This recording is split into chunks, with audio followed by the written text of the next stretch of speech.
So hello and welcome to this week's episode of the Turn 5 podcast, where we will be reviewing all the action from the Formula 1 Canadian Grand Prix and this weekend's round of F1 Academy.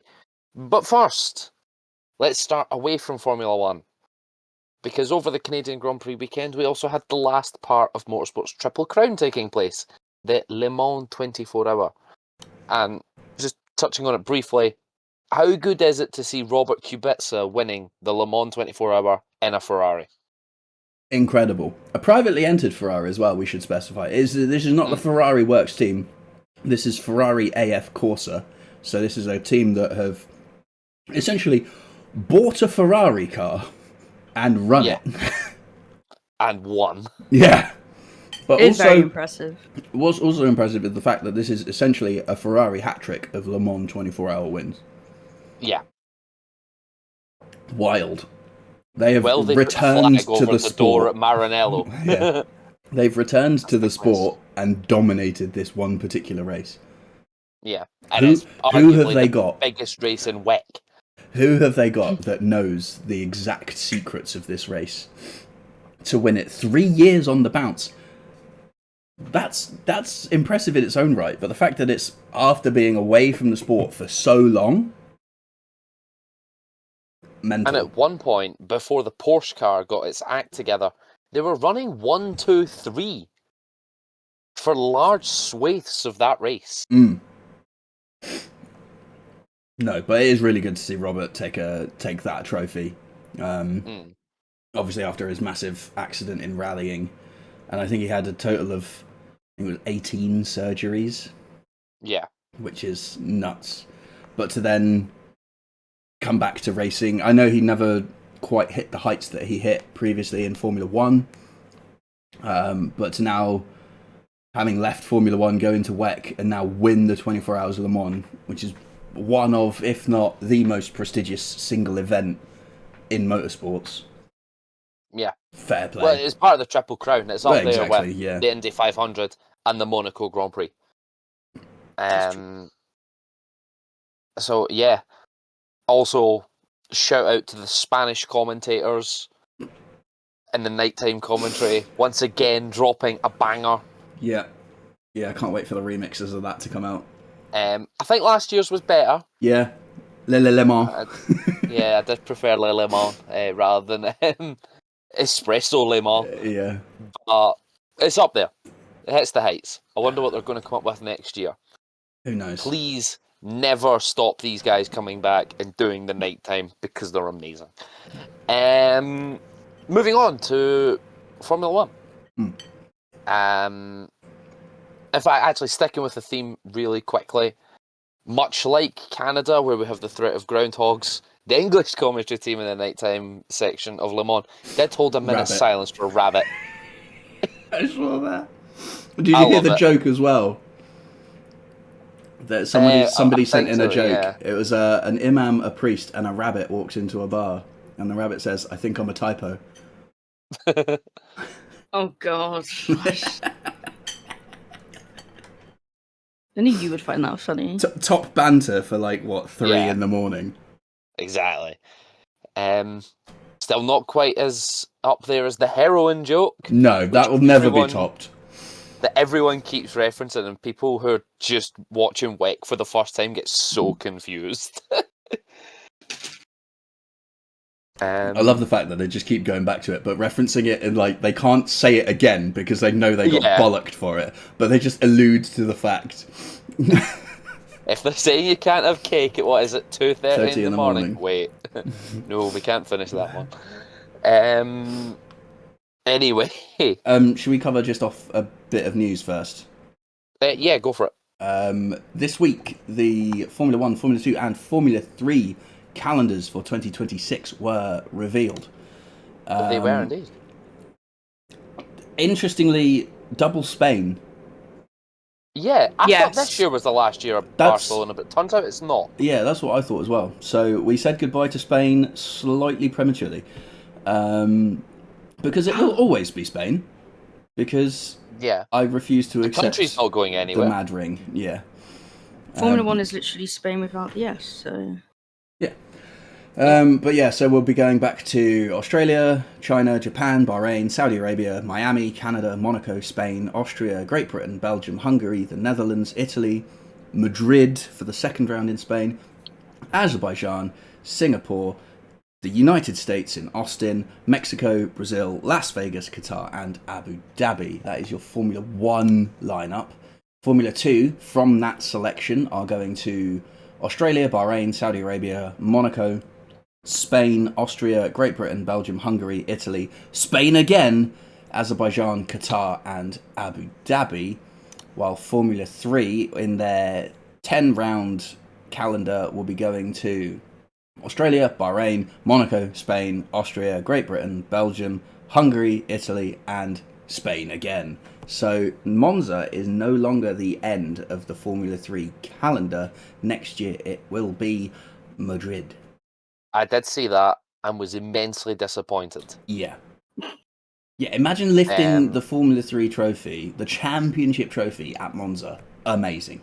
Now imagine lifting it in the middle of the city centre at Madrid. Yeah. Not quite the same vibes. No. So... I mean, probably a great after party because you're already in Madrid. Well, yeah, you don't have to drive anywhere, do you? Exactly, but yeah, there's something just iconic about Monza, and to take that away is cruel, horrendous. Yeah. Yeah. Anyway, moving on to the Canadian Grand Prix of this year. I thought we should just cover that off before we get too engrossed in things, exactly. and I forget it. It's good. Because to be honest, I did forget that it dropped this week. I've had the tabs open since it dropped, so I was like, I must remember this.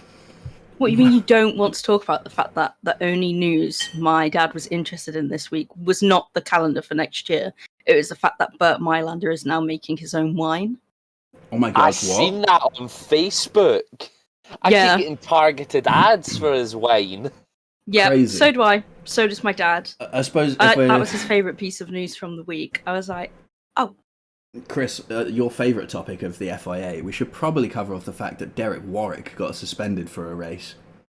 Yeah, actually. Oh, we do love talking about the stewards in this place. And one of the stewards got suspended. I find it hilarious that when asked for comments, the FIA will say that the stewards are independent of the FIA, and yet they have now suspended a steward for comments made about the FIA. Yeah, so are they independent, or are you bullshitting us, MBS? Because I feel like you're bullshitting us. Speaking of MBS bullshitting us as well, the controversial reforms to the FIA presidency elections were passed. Why? What are you playing at, World Motorsport Council? Yeah, Stop this. It was already... there's plenty of individual countries raised concerns about it. I think Portugal petitioned... It was either Portugal or Austria petitioned for a delay to the vote. But that got ignored. Shock. So... sorry, it wasn't the World Motorsport Council. I think it was the General Assembly. But still, stop this. Get some help. Yeah. Well... He's got to go up for re-election, which I didn't realise was quite so soon. It's in December. Yeah, but the problem is these new reforms have made it so much harder for a opposer to come up against them. Yeah.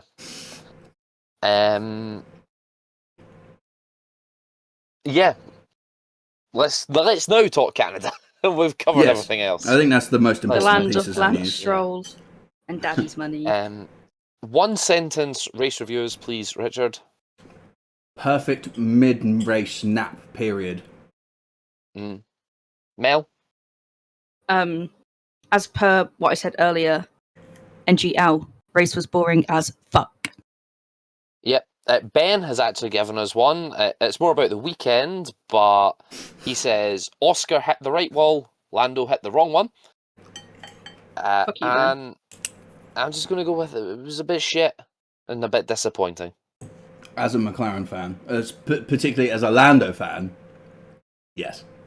But I'm not even thinking about it from that perspective. Yeah, fair. Canada is usually a pretty good racetrack. It delivers pretty good races. And this year it just didn't. I have a theory as to why. Shoot, let's hear it. Shoot. Because Danica Patrick was there. That's understandable, but sadly Danica Patrick was there last year, and it was oh my god! Did you see Did you see Martin Brundle's face when Danica Patrick said she thought the track wasn't that challenging? Yep. I saw that the top comment was Jenson Button is punching the air right now that Le Mans clashes with this. Yeah. Jenson Button was loving being at WEC instead of fulfilling Formula One media duties. Full-time facts. Oh my god. But yeah, Brundle was like, the fuck? Brundle was like, "Who are you?" Didn't Rosberg call her out on it as well and was like, Yeah. I didn't see that is. clip. I didn't see that clip. Yeah, I think, he gave her a immediately funny look following and was like, Rosberg "It just turned is." around and like, but it is a challenging circuit. Yeah. What are you smoking? Because the braking zones, like the big braking zones, are either into a hairpin, which if you messed up the hairpin, you're compromised for the rest of the lap, essentially. And you're guaranteed to lose at least a place. But then the braking zone into the last corner, or the last chicane, sorry, is a tricky one, because if you get that wrong, you're in the Wall of Champions, or you've overshot it, and you're practically in the pit lane. Overtaking there is an absolute mission. I know Alex Albon managed to double overtake somebody last year, but I'll put that down to a mixed conditions and slightly outbraking himself and just making it work. Still, great move, full credit, but it looked for all the world like he slightly outbraked himself on the damp circuit, you know. But this circuit's not an easy one, not by any stretch of the imagination. It's got a lot of threats. The biggest one being groundhogs, but yeah. Groundhogs, closely followed by the Wall of Champions, closely followed by Danica Patrick. Yeah. Well, yes. Closely followed by the Nico Rosberg selfie curse. Don't mention those words. Did you see that? He took a selfie of the exact spot where Lando rear-ended Oscar. I would like to say something that I thought was really weird is why they kept showing over and over again on the massive screens the trailer for the F1 movie. I don't notice that. I don't get it. They gotta hype it up, man. Why are you showing it during? I don't care. Why are you showing it during every practice, every quali, during the race? During F1 Academy, it was the F1 the Academy Netflix trailer that was on it instead. Okay. I was just like, do you really need that much marketing? Do you think it's going to flop that badly? I need to book my ticket. Yeah, same. To go see it. Yeah, I'm going to see it, but I'm going to see it just so I can shit on it. Oh yeah, completely. Can't wait to shit on the fact that there's a B-plot romance story that completely undermines the whole film. Yeah. The F1 movie will be covered in our pre-Silverstone episode. Providing everyone has seen it by then. Yeah. If I'm going on lunch day, I will be seeing it. Yeah, when is launch day? 26? June 25th. I'm going to be there. There is a screening at my local cinema on the Monday before that. Oh. But it would mean I missed the podcast. Because it starts at 7:30. So, I'm not going to that. Fair. I have my responsibilities. Indeed. Because we'll be covering Austria that week. Exactly. Can't miss the podcast. My cinemaism, what the hell? Cineworld, baby! Oh. Other movie theatres are available. Get that one in there before we get... Oh, this is true. My cinema trip is sponsored by Odeon Limitless. See, this is brilliant. You go to Odeon, I go to Cineworld. Chris, where do you go? I will Save you. Then we've got the big Showcase Cinemas. Cinema. What? Deluxe. What about Everyman? Anyone going to an Everyman? My local Everyman is showing it. If you want to spend 3 times as much and get table service. I really kind of want to try it one time, you know? There are currently only 14 seats booked for the first showing. Do you have an IMAX? Wait, do you guys have an IMAX or not? There's one about half an hour drive away from me. Okay. I was going to say, because I've got an IMAX, so I'm tempted to go and watch it in IMAX. Oh, wait, no, I don't have an IMAX. All the posters do say filmed for IMAX, to be fair. This is true. I've got to experience it how it was meant to be enjoyed. You know, Exactly. I say enjoyed very loosely there. Enjoy, tolerated. When I say enjoyed, I mean critiqued. Well, Do yes. I dust off my my movie review blog just for this? Yeah. This I've is got where about you go and 30 see pages it. of drafts. You're shitting on it now. This is where you go and see it and actually low-key enjoy it. Yeah. Honestly, though, from the trailer, I think there's too many crashes. Yeah. I swear, Like, and what I is could this? be The really Nikita wrong. Mazepin biography? I could be really wrong, but I swear they recreated the Silverstone Lewis Max incident. It kind of looks like it, doesn't it? I Like, don't know if they do it in sorry? Silverstone, but they do that in Breaking Point. Oh, do they? Spoilers if you haven't played the new game. But yeah, there's a crashing cops in Breaking Point. I don't get it. I think from the trailer, I think the crash at Silverstone that you're thinking of, I think that's the final corner.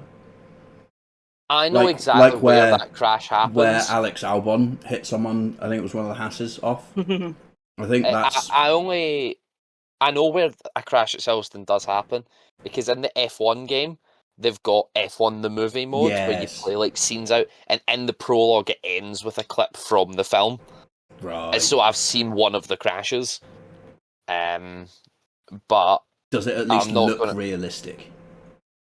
the damage to the car does look good, to be fair. Okay, fine. It does look I good. hope so. They've been filming it for how many years now? 2. Started Feels like filming longer. at Silverstone 2023. That's when everyone lost their shit about the possibility of them being on the grid. Mm. And all they done was the lap to the grid, parked Yeah. at the back, and then just got wheeled off the circuit. And then they also filmed it through the 2024 season as well. Gosh, it's long. It's The not question bad. I've been seeing is, who are they going to make the villain? Mm. And That's a have good question. because it's executively produced by Lewis Hamilton. So is it Max Verstappen? No, And if it's going to be so- one of those really cringe things where it's like Macbeth, and The villain is Him. himself. yeah, the villain is himself, and Yeah, he's fighting his all that inner demons. bollocks. The absolute scenes when Lewis Hamilton is the villain. I mean, Could you imagine? That He would turns be around with absolute Roscoe in his lap scenes. going, yeah, that would be absolute scenes if he actually made himself into a villain for the sake of the film. Because I don't think anyone else would sign up for that because of their public image. Yeah. well, fair. just keep an eye out for who's got an iPhone, and then we'll know who's safe and who isn't. Yeah.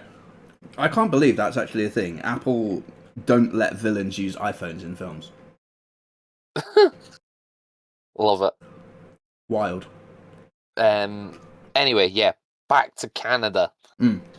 We started off the weekend, obviously, with free practice sessions, and yet another driver fell foul to the red flags as Alex Albon got himself a 10-place grid penalty for overtaking under the red flags.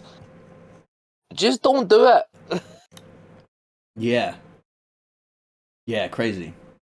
What was Sonoda's penalty for? Sorry. Oh no, sorry, not Alex Albon. Sonoda got Yeah, it for I was going to say, overtaking.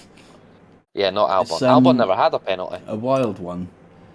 That, yeah, it's kind of gutting for him because he had a halfway decent qualifying, but then got slapped in the face with 10 places.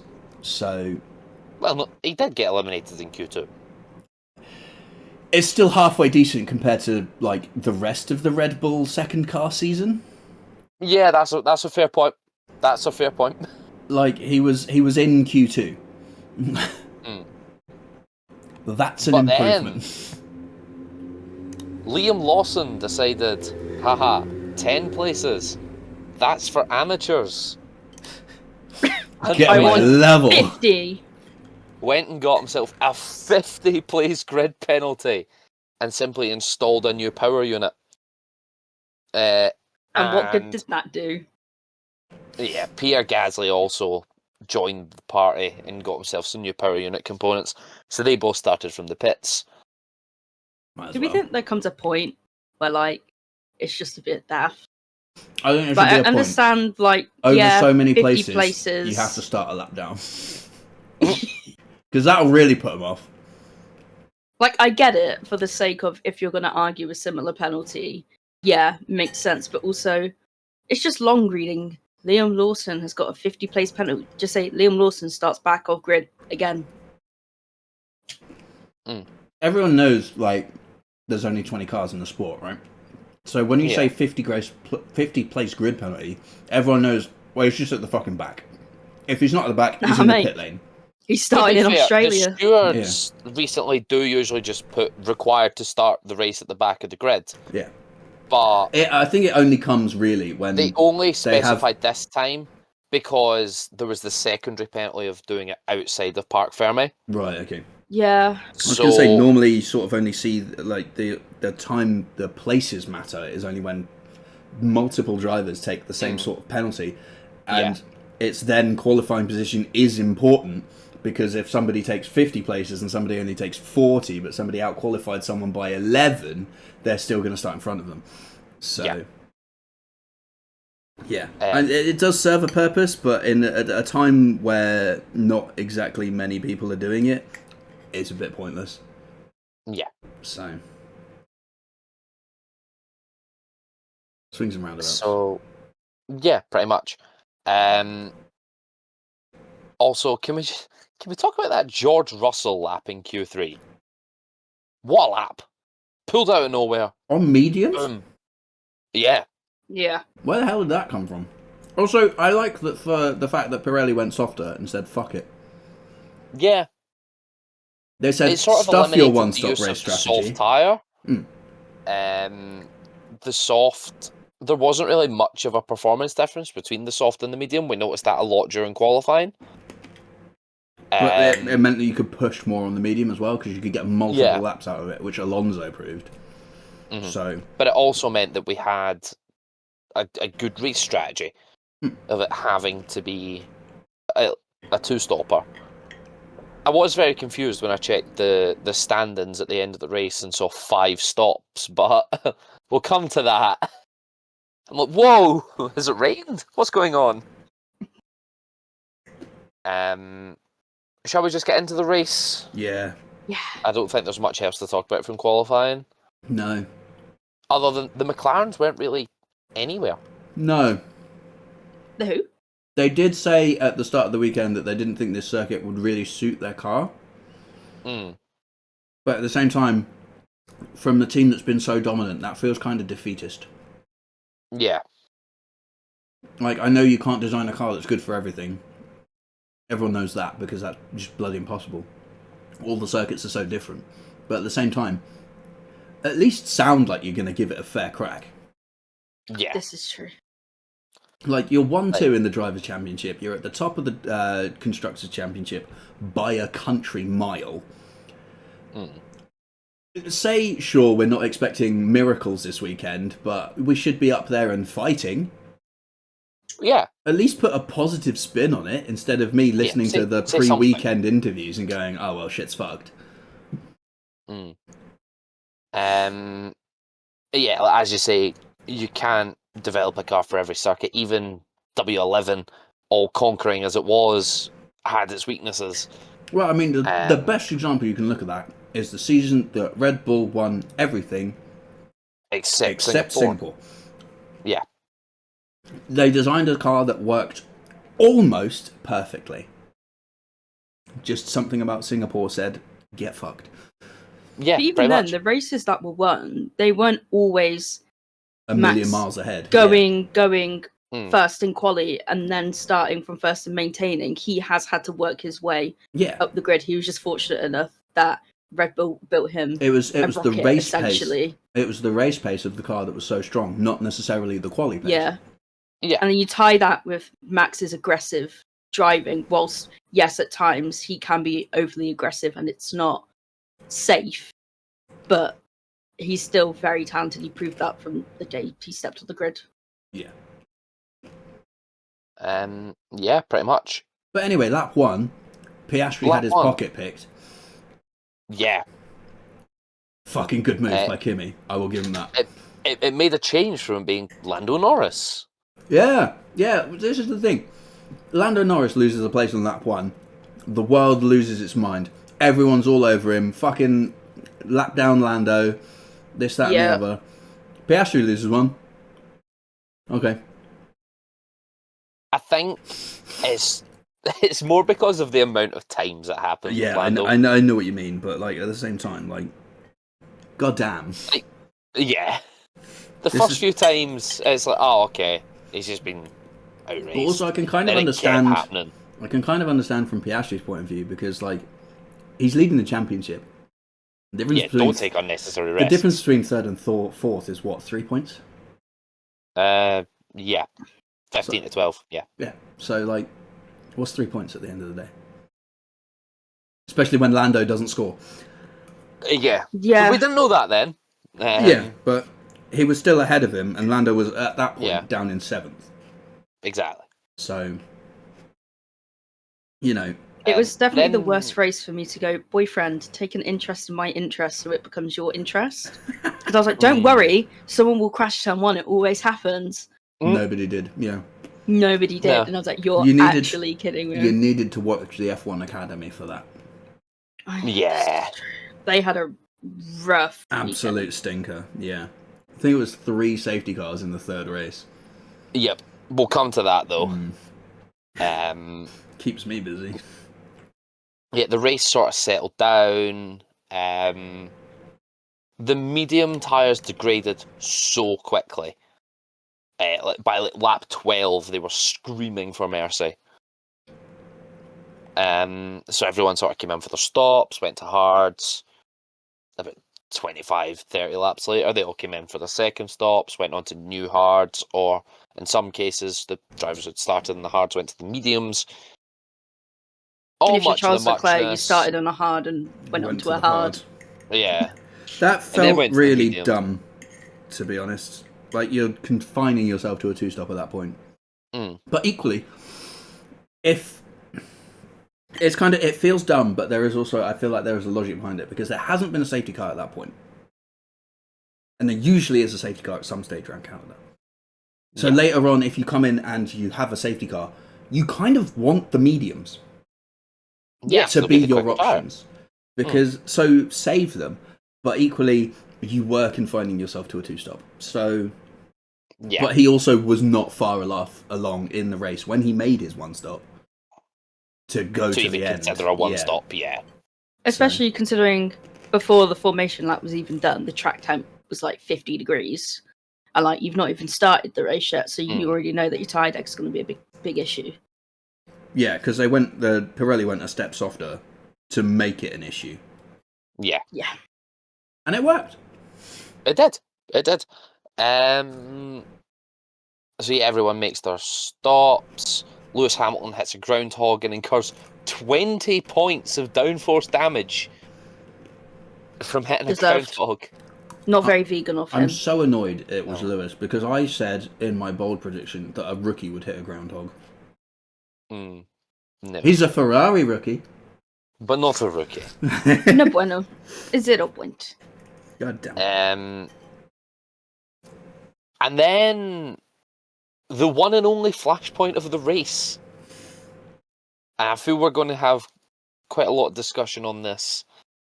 Lando Norris slams into the back of Oscar Piastri and then into the pit wall.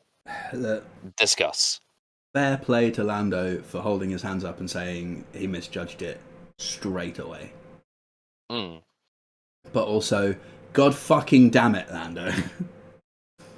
This was your one chance to sort of swing the momentum back your way by mugging your teammate. And you mugged yourself. There's no doubt about it. At that time, Lando was the quicker car. Yeah. And while he can take some solace from that, at the end of the day, he's got no points.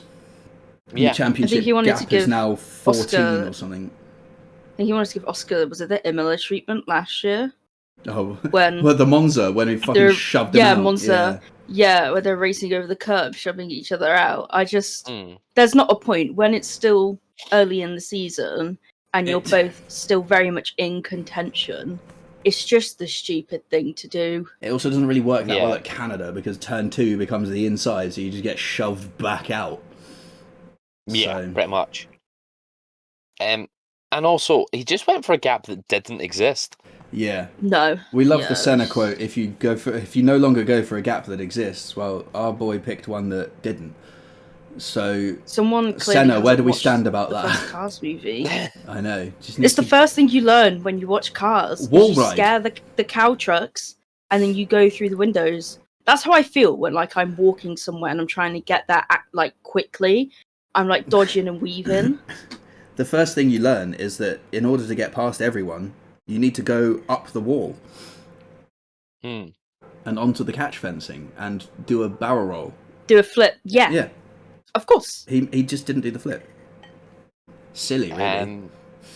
But Yeah. the gap just was not there. People are comparing it to Jensen and Lewis at Canada 2011. Kind of similar, but also not. Kinda, but not. 2011 was Jensen just driving into Hamilton Yeah. after But Hamilton equally, went for a there gap was- that did exist. But there was a shitload of spray there, so Jensen can't really see anything. Mm. So, Yeah. Big difference. you know, it was pissing No. it down. Still caused a collision, however. It still caused a collision, and yes, he rightly got a penalty for it, but accidents, you know? Mm. These things happen, especially in those conditions. Speaking of penalties, Mhm. we're going to revisit our friends, the stewards. This one bamboozled me a little. Lando Norris received a 5-second time penalty Caused a collision. for causing a collision. Yeah, it ran up the arse of him. Of course he caused a collision. Now, normally, that wouldn't be an issue. The problem is Lando Norris didn't finish the race. Yeah. Has it not been converted? No. Oh my god! He received a 5-second time penalty. Hilarious. Banter from the stewards. We love And to 0 penalty points. see. I did not know this. This is amazing. This has made my day Yeah. so much better. I'm bamboozled. Max Verstappen You know could that- never. You know that meme where the guy's like looking and it's all the maths equations going past him? I was actually Yeah. sat there going, and I still couldn't find an adequate reason why. I don't get it. You didn't finish the race. Is that not punishment enough for having shit judgment? Well, no, it's not because he caused the collision. I But don't you care. You can't give someone who You can't- doesn't finish a 5-second time penalty. As much as I love Lando and I love the fact that he hasn't been given a grid penalty, he should have been given a grid penalty. Yeah, it should have been a 3-place grid drop. That's like someone running 10th, then DNFing and going, oh, we'll still give them the 1 point. They were 10th. Yeah, Well, pretty no, much. it's like Sergio Perez retiring from the Japanese Grand Prix, re-entering the Japanese Grand Prix, serving a penalty, and then re-retiring from the Japanese Grand Prix. Yeah. What the fuck? It's just I don't understand it. Mm.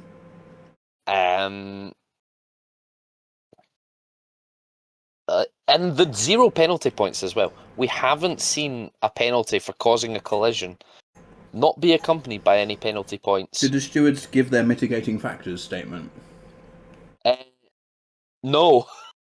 Let's read out the document together. I'm loving this. Fuck Derek Warwick. Keep this new guy in. Oh my god, are we doing class reading? Can we take it in turns to read a line? So, Oh, fuck Car off. 4 was attempting to overtake Car 81 on the main straight.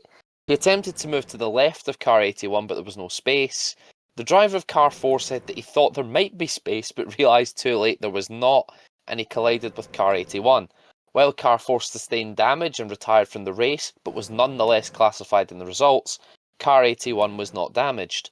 The stewards determined that the driver of Car 4 was solely to blame for the collision. Because the collision had no immediate and obvious sporting consequence, we imposed a 5-second post-race time penalty on Car 4. So I guess it's because he's completed 90% of the race distance. This is true. So, what we're saying Oh. there, Max Verstappen, take notes, thundercunt someone off 2 laps before the end. Yeah. But make sure you thunder cunt them enough so you don't damage them, just yourself. Yeah, exactly. I just don't get it. Crazy. It is an odd one. It is a very odd one. I'm Yeah, certain I mean, he we've had didn't like finish. collisions and stuff in the last few laps of the race, and there's been grid penalties. Yeah, but is that because the other car has been damaged? Oscar Should lost it matter? nothing. I know, but like Oscar lost nothing because the safety car was deployed. we so no- often say that it doesn't matter on the outcome, yet we so often see that it kind of does. Yeah, this is literally them judging it on the outcome. Mm. When it really shouldn't. Speaking of penalties, lol, Yeah. Lance Stroll. Welcome back. Have a 10-second. Yep. I mean, it was slam dunk. He just pushed Piet Yeah, wide. exactly. Just pushed him into the wall. Said, have some of that. Also, we had a repeat of the Baku incidents from last year. I actually picked this up when I was watching the race live. The race finished under safety car conditions, and safety car was still illuminated on all the light panels, and all of a sudden, Kimi Antonelli was at the front of the pack. I was like, oh, that's not good. And about 6 drivers, I think, were called to the stewards to explain themselves. Who is it? Car 12. Can't remember who that is now. Who's number 12? Is that not Kimmy? Awesome. Yeah, it will be. 81, 31, 16, 55, and 10 Right, were all summoned. 81's Oscar. Oscar. 31 is 31's Ocon. 16 is Charles. Leclerc. Yeah. Yep. Yes. 55 Carlos and 10 Gasly. Yeah. Were all summoned to the stewards for a safety car infringement, and they all received formal warnings, with the FIA saying if this happens again, harsher penalties may be imposed. So I just want to stress that says formal warning and not a reprimand. Indeed, it says warning and not reprimand. Interesting. Okay. But that very much contradicts what they said in Baku last year, where they said if this happens again, harsher penalties will be imposed, and yet they all received exactly the same penalty of a warning. Different drivers? The only difference between the two incidents, one was VSC and one was full safety car. So they've argued it's not the same incident, Governor. And then, to top things off, a document dropped out of the blue at about 25 to 12 UK time. Max Verstappen and George Russell summoned to the stewards because of a protest by Red Bull Racing. Yep. Man, they just don't know how to lose, do they? No. It gives me flashbacks to when Mercedes first had their DAS, and like Christian's there with like all the videos. He's going like, "What's that?" And he's like, "We need to be against this." And I'm like, "Mate, not that deep." Doesn't really do that much, let's be honest. No. Yeah. It was cool. Didn't really do a lot. No. Helped them warm the tyres, that was about it. Yeah. Yeah. It was very funny though when they had DAS, watching Mercedes just straight line behind the safety car while every other car's weaving all over the joint. Gives Kimi Raikkonen vibes. Yeah, pretty much. Real OGs know that. But yeah, summoned to the stewards, and the reasoning behind it. I love this protest argument. These protest arguments. It's amazing. So first of all, we should cover it was rejected. The FIA said that it's not even founded. They didn't go into whether it was significant, new, and relevant. They just went, "Fuck off." No. They just said, "We want to go home. Shut up." Pretty much. So, Red Bull claimed that the driver of car 63, George Russell, had breached Article 55.5 of the sporting regulations by braking unnecessarily and erratically behind the safety car, and that he breached Article 12.2.1 of the International Sporting Code by complaining that Max Verstappen had overtaken him under the safety car. They claimed that George Russell saying, "Oh, he overtook me," was unsporting. Oh, please. Well, I mean, if you deliberately slam on the brakes out of the blue, and the other guy's like, "Holy shit," and sails past you, and then you go, "Oh, he's overtaken," then I can kind of get it because you've done it deliberately. But prove it. Yeah. You know? And also, they were literally just saying that by saying that, George had malicious intent. That's I would like to point Red Bull Racing to every other car on the grid when something happens and they go, "That happened!" Yeah. Like... Max Verstappen going, "Hey, have you looked at Lando? He's about 3 inches out of his grid box." Yeah. Snake. Red Bull Racing saying, "George Russell told on us on the radio." Could that be unsporting? It should be unsporting to listening to your fucking competitors' radios, man. Mm. You're like a clingy ex. Well, it's on the broadcast, isn't it? That's the thing. They all have Yeah. the broadcast. I do just think it's jokes. And then, like, the lengths teams will go to cover their plans. Do you reckon somebody there has F1 Premium so that they can listen to every team's team radio? Oh yeah, definitely. Do you reckon that's in the budget that they get that written off? That's in the cost cap. Well, yeah.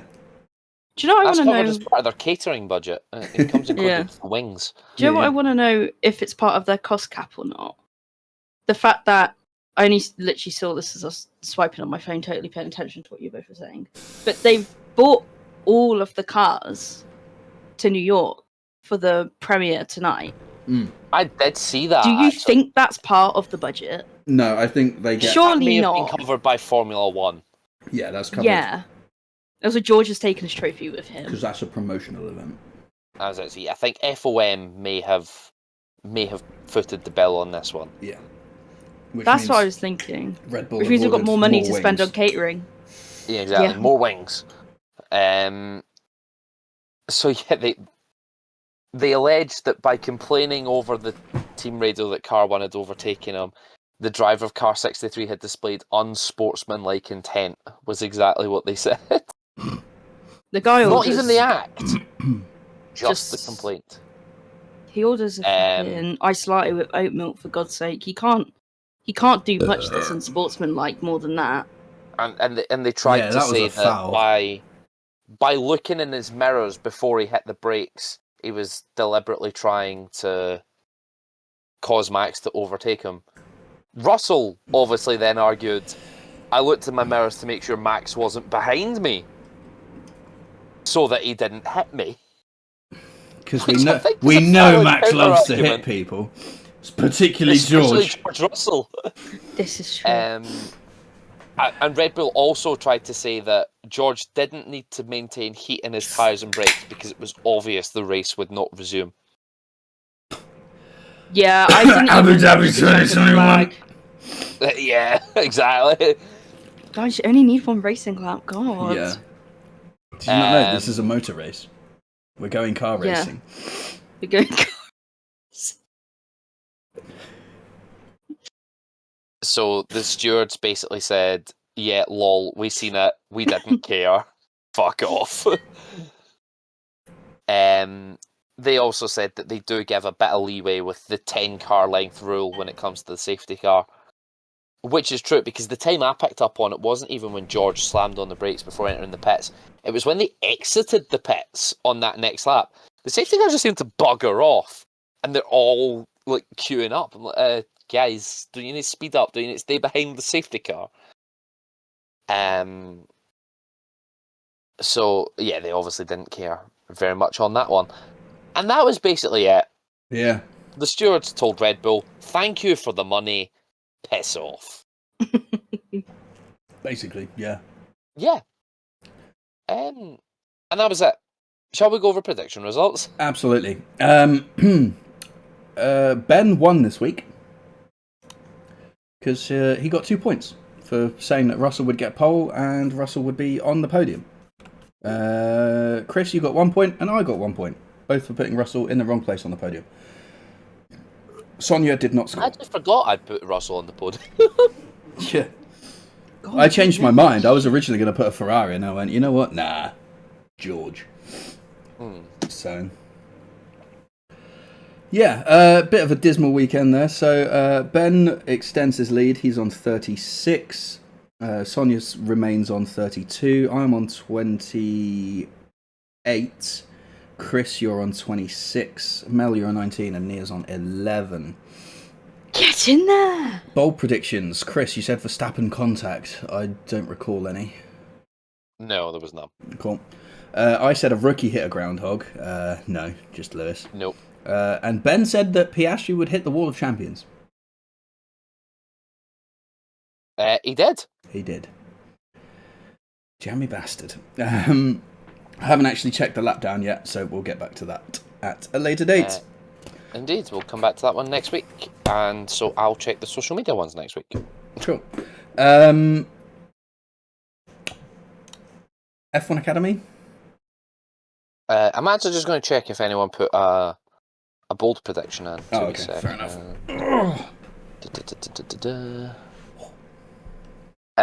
Jamie said 2 or more red flags. No. That didn't happen. That's you're asking for 2011 there. And Darren said a Williams podium, and No. that didn't happen either. And that was it. Oh, I tell you what we haven't spoken about. Qualifying. Alex Albon engine cover. Yes. What the hell happened there? He just went to What space. the hell just happened? Yeah. I mean, fair play to James Vowles because he was on the pit wall. He was on Sky's communications this weekend. When he was asked like a 3-part question of, do you know what happened? Why did it happen? And are you worried it's going to happen again? And he went, no, yes. I actually Fair love play. James Vowles with all my heart. You know what I really love? I love his post-weekend debrief videos on Instagram. Mm. No, see, I don't see them on Instagram. I see them on TikTok, and I'm like, Oh, fair. But I'm yeah, like, someone's cooked here. He just the way that he breaks everything down shows you why the team made the decisions they made. Speaks about like plans going forwards, this, that, and the other. It's amazing. I love the transparency from it. I feel like it really keeps the fans engaged in. It feels in the authentic. team. It feels like you're more part of the team because of this. But yeah, no, really like that from him. And I just like, honestly, great team principal. Yeah. So, but yeah, Fantastic Alex appointment, and is doing very well. Yeah, Alex Albon's engine cover deciding to disintegrate. I mean, we didn't have any other issues with any of the other engine covers from the Williams for the rest of the weekend, so potentially just a structural defect in that one piece could be the root cause. Could just have been a stroke of sheer bad luck. Yeah, but in the end, it meant he got through. So yeah, a bit of good luck there. And the other point of qualifying that we didn't touch on was Isaac Hadjar receiving a 3-place grid penalty while simultaneously yeeting Carlos Sainz out of Q1 for his first back-to-back Q1 eliminations in many, many a moon, multiple years. So unlucky for Carlos there, but it was not much you can do about it, really. Yeah, was a slam dunk penalty for Hadjar. Oh, absolutely. So I don't think he can really complain about that. But yeah, he started 12th in the end, so you know, still a decent way. Yeah, F1 Academy then. Safety Car City. So we had 3 races this weekend, owing to the fact that we only had 1 in Miami because of the shit weather. So I'll just start with qualifying. Chloe Chambers put on pole ahead of teammate Alicia Parmovsky, 0.3 clear. Hell of a gap, and nearly half a second clear of third, which was Dorian Pan. So that was a hell of a lap, basically. Where did our wild card qualified 14th? And weirdly, Maya Verg, who was championship leader going into this round, qualified 15th. Maya Verg was having engine Car issues. Yeah. Throughout all of the first and second days of running. Didn't really get it going properly until the Sunday. But that is a rough one to have there. We also had a couple of new liveries on the cars this weekend, actually. We had a Gatorade car. We did. As Gatorade has joined joined the paddock. Who else did we have? We had a special Red Bull livery. Yeah, there was another. That was it. Weller Professionals, like hair products and that. They've joined the paddock, and they've replaced the F1 Academy car. So Joanna Ciconti is no longer the F1 Academy backed driver. She is the Weller Professionals backed driver. I believe I'm right in that one. Yeah. Yes. Sweet. I love it when I'm right. But yeah, so quali was intense for the fact that there was a massive gap, and then we got into the races. So the grid for race 1 was set by the qualifying results in Miami. Yes, because they kinda took it as part of the Miami round, kinda not. Full points were awarded and stuff. It was just raced around Canada instead. Yeah, because they gave Chloe Chambers the points for pole already. So if you look at the the championship standings, Chloe Chambers is the only person to score any points in round 2 of Miami, because she's just got the 2 points and that's it. So yeah. Dorian Pan won ahead of Ella Lloyd and Nina Gademan on the podium there, with Leah Block finishing 4th and Alba Larson once again finishing 5th. So another good result there. She had a strong weekend, actually. She's had a strong season. She is currently 6th overall.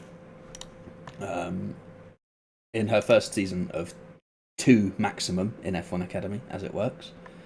I think, honestly though, my driver of the weekend, Ella Lloyd. Hands down. Yeah. 2nd place finish in all 3 races. Massive W. So race 2 was Emma Felbermeyer ahead of Ella Lloyd, ahead of Nina Gademan, and Dorian Pan in 4th, and once again Alba Larson in 5th. So 2 good results there, and then not so much of a good result for Alba Larson in race 3, where she finished 8th. Better for Maya Verg though, she finished 6th. But the podium was Chloe Chambers ahead of Ella Lloyd and Dorian Pan. And I think Tina Hausman got a best ever result in the F1 Academy in that race with 4th. I'm not 100% sure on that, but I'm pretty sure. So, yeah, there was a lot of incidents, a lot of safety cars. I feel quite sorry for the wildcard entry, who didn't have a great time of it, was involved in a couple of incidents. Race 1 clipped the sausage curb on the inside of 14 and ended up in the Wall of Champions. Into the Wall of Champions. And then race 3 dropped it on the exit of one of the corners, and then I think it was turn 6 or so, and then got collected by Anagnostiadis on the run down to the chicane before the hairpin. So, yeah, unlucky. And race 1 was typified by, I think it was Ferreira failing to do it. In the words of Jimmy Broadbent, there was no resafe joinleys happening. Yeah, that was so stupid in my opinion. She was coming in way too quick. Don't keep it pinned through the grass. I mean, there is a service road there, but it's dusty. But there's going to be no grip there. Yeah, exactly. No one goes there. That was incredibly stupid in my opinion, and I will be looking for any kind of stewards documents from that. But trying to find sadly, them from F1 Academy don't publish their stewards documents. But there was a grid penalty imposed for the next race. I'm not surprised. I would not also be surprised if she's at least halfway to a race ban. to be honest, because she's been involved in a few incidents this year already. Look, when she gets up and running, she's not bad, but these incidents she's got to get rid of.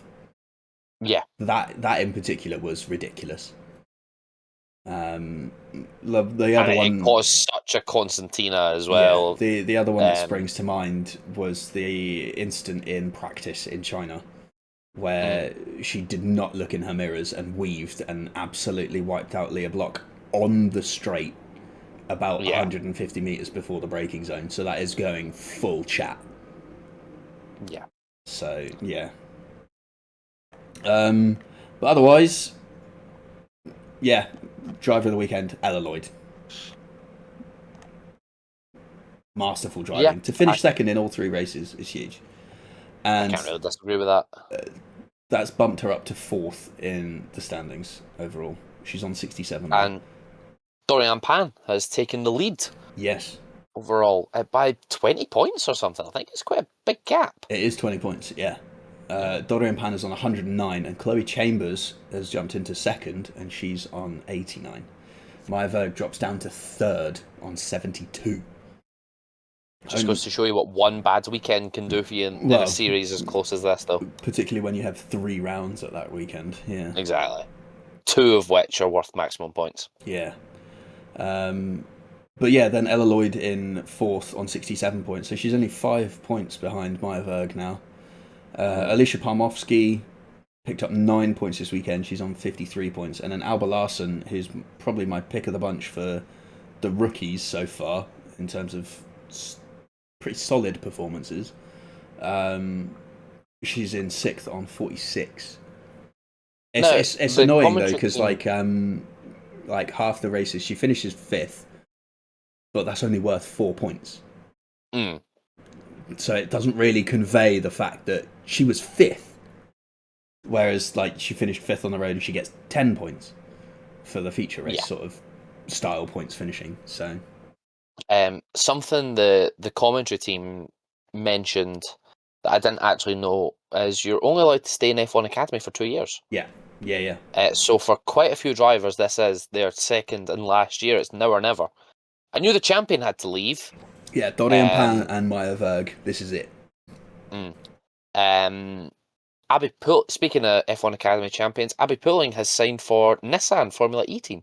Oh, really? As their rookie and simulator driver. Interesting. Okay. Is that alongside GB3? I think so. And it's a long-term contract as well. It was only announced over the course of the weekend.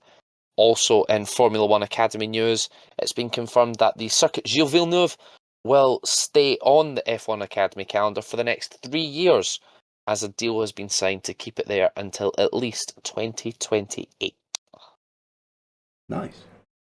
It's good. It's a driver's circuit. I think they will learn a lot from getting to race there, and I think they'll keep it where none of the other support series, like the big ones, are there.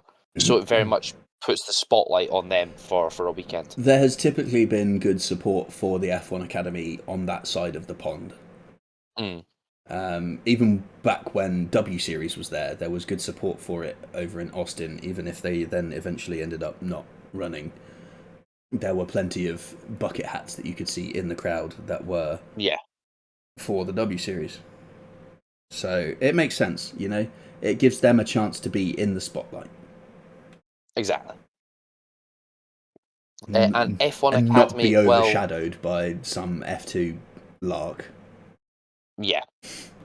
F1 Academy will join us again. They're going on a bit of a hiatus. Zandvoort. They're not with us again until Zandvoort on the 29th to 31st of August. And there's three rounds left of their championship, as they're also going to Singapore, and the season finale is in Las Vegas. That'd be kind of cool for them. Hell of a night out afterwards. Oh, yeah. Can't really go wrong with that. But yeah, no, it'll be interesting to see if the order shakes up a bit, who puts in a shitload of training hours on the simulator between now and the end of August at Zandvoort.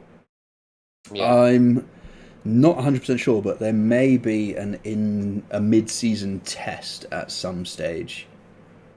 I can't remember It's not on their website. because they did one at Shanghai and then they did another one at Saudi Arabia. So The only test that's shown on the website is the Jeddah test, which was the week before they went to Saudi. yeah, interesting because 2 weeks before the season opener at Shanghai, they were in Shanghai doing a 3-day test there. So who knows?